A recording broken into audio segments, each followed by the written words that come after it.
უწმინდესისა და უნეტარესის საქართველოს კათოლიკოს პატრიარქის ილია მეორის ლოცვა კურთხევით მორწმუნეთა 27 კაციანი ჯგუფი თავდაცვის სამინისტროს დახმარებით აფხაზეთს გაემგზავრა.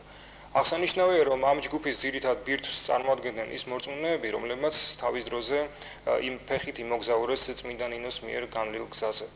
ჩვენ საშუალება მოგვეცა მათთან ერთად ჩავსულიყავით აფხაზეთში. აქ გატარებული 3 დღე მეტად დატვირთული და დაძაბული იყო. მებრძოლებთან ფრონტის წინახაზე შეხვედრები, მოლოცვა იმ წმინდა ადგილებისა, რომელთაც ასე მდიდარი აფხაზეთის მიწა. მაგრამ ყველაზე მთავარი ამ მოგზაურობის მთავარი არსი ალბათ ომით დაღლილ მეომრებთან აღდგომის სიხარულის გაზიარება იყო. ჩვენს დღევანდელ გადაცემაში სწორედ ამ მოგზაურობის შესახებ მოგვითხრობთ. 1993 წლის 17 აპრილი. დილმარხვის ბოლო დღე. მაცხოვრის ბრწყინვალე აღდგომამდე რამოდენიმე საათი გვაშორებს. ღვთისწყალობით ვიფრინავთ იქ, სადაც დღეს ყველაზე მეტად გველია. თანდათანობით თითოეული ჩვენთაგანი რაღაც მნიშვნელოვანი მოვლენის თანამონაწილე ხდება. ქალის 3 განსხვავებული პორტრეტი, დიასახლისი, მეომარი და მონაზონი. სიმბოლური მონაცვლეობა 3 განსხვავებული მსხვერპლობისა, რომელიც საერთოდ კივირმა გააერთიანა. ფრონტისპირა ქალაქში ნაცნობ ადამიანებთან შეხვედრა სრულებით განსხვავებულ ემოციებს იწვევს. მოახლოვდა დღე მაცხოვრის ბრწყინვალე აღდგომისა. ქართული ეკლესია მუდამ ქმნიდა სხვადასხვა ეროვნებათა ერთიანობას. წყუმ აფხაზეთის ეპისკოპოსმა დანიელმა სამენაზე ახარა მრევლს ქრისტეს აღდგომის დღესასწაული.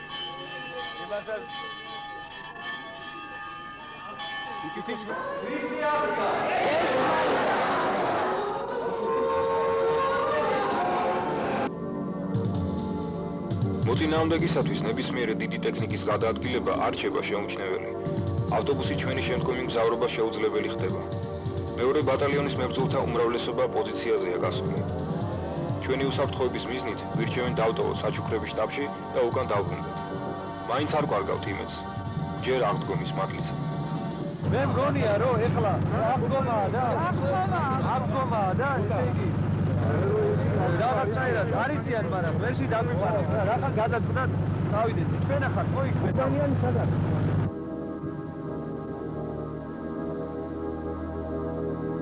ერთ-ერთი შენაერთის მეთაურის თანხმობით გადაწყდა, რომ პოზიციაზე მხოლოდ მეუფე დანიელი წავა. რამოდენიმე დღის წინ აქ დაძაბული ბრძოლა მიმდინარეობდა. ჩვენ წინ ფრონტის მეორე მხარეს ეშერის ცნობილი ლაბორატორიაა.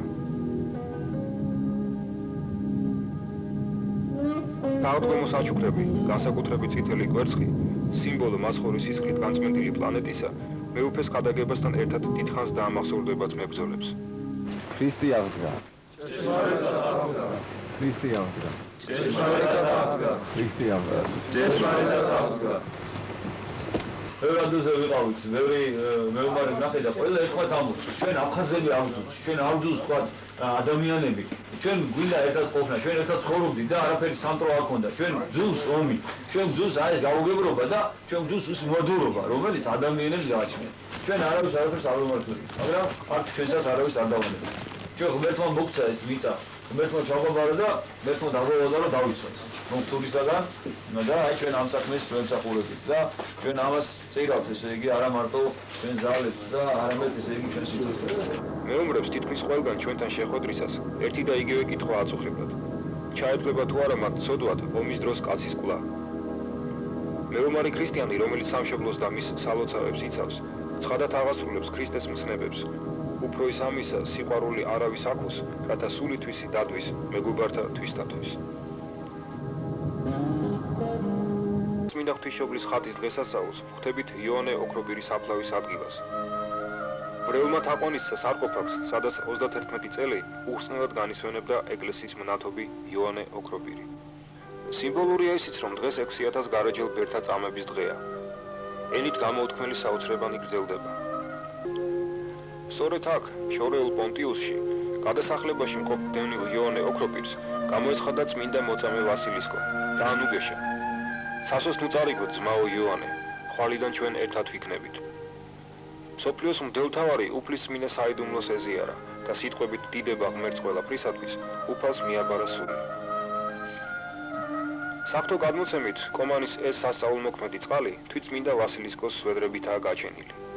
ხეზე მიკრულმა, ნაცემ ნაგვემმა ვასილისკომ უფალს შესთხოვა ერთი წვეთი წყალი მაინც ეპყურებინა მისთვის. მეხსეულად იხულა წყალმა რამოდენიმე ადგილას და შვება მოგვარა წამებულს. ჯალათებმა ლურსმიანი ფეხსაცმელი ჩააცვეს ვასილისკოს. მოწამის წმინდა სისხლი დღესაც ამჩნევია ქვებს.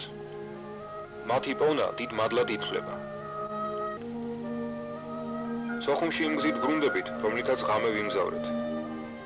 იმედი გვაქვს, რომ უფალი კვლავ დაგვიფაროს. გზაზე ხიდთან მოწინააღმდეგის დამწვარი ტანკები ვიხილეთ. კიდევ ერთი ნიშანი იმისა, რომ დღეს ამ მიწას განსასწრელი ეწვია.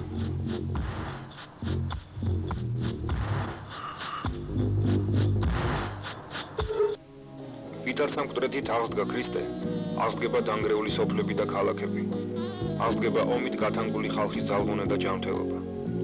ვითარცა მკვდრეთით აღსდგა ქრისტე, აღსდგება კაცთა შორის ნდობა და სიყვარული. აღსდგებიან ომის ქარცეცხლში დაღუპულთა სულები, უხსნელი მარადიული და ნეტარი ცხოვრებისათვის, რომელიც არის საზღაური მათი მოწამეობისა.